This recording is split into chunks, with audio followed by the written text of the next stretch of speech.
Jeremy Rosenthal joins us. He's the founder of TexasDefenseFirm.com, based here in DFW. We go to Jeremy when we have legal questions, and we have a legal question for him today. Jeremy, how you doing?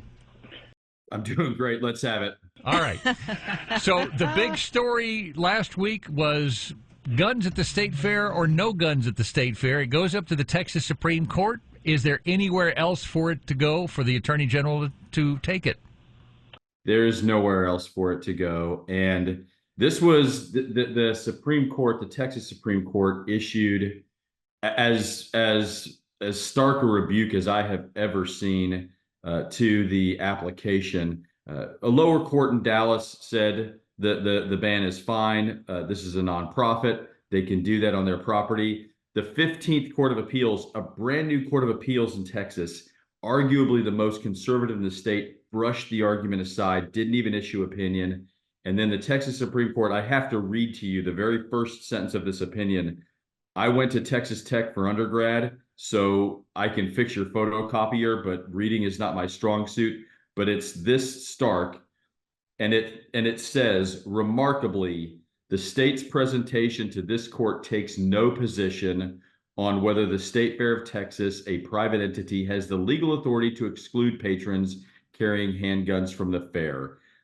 The Texas Supreme Court told Attorney General Paxton, get your act together.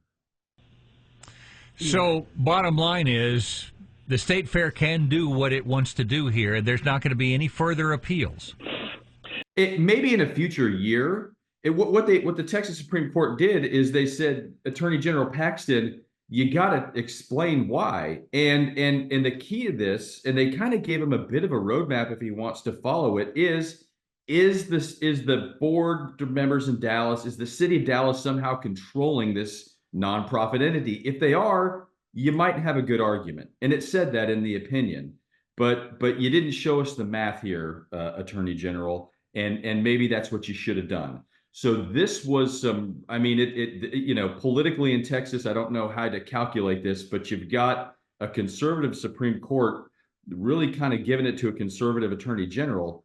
Very interesting stuff. It was shocking. Was it that it was too rushed, maybe? Because, we had one ruling come down literally, I think, 2 days before the state fair opened last Friday, and I think he only had about a day to get it in front of the Texas Supreme Court.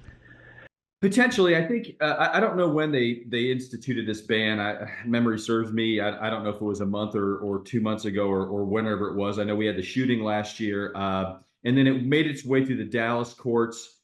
Potentially, but the argument was, and what the Attorney General ended up arguing was, they didn't take a position on whether you could, a private entity could say no weapons on our property. In fact, there was an Attorney General opinion 10 years ago that said you could. But what they did was they said, look, the city of Dallas can't enforce it.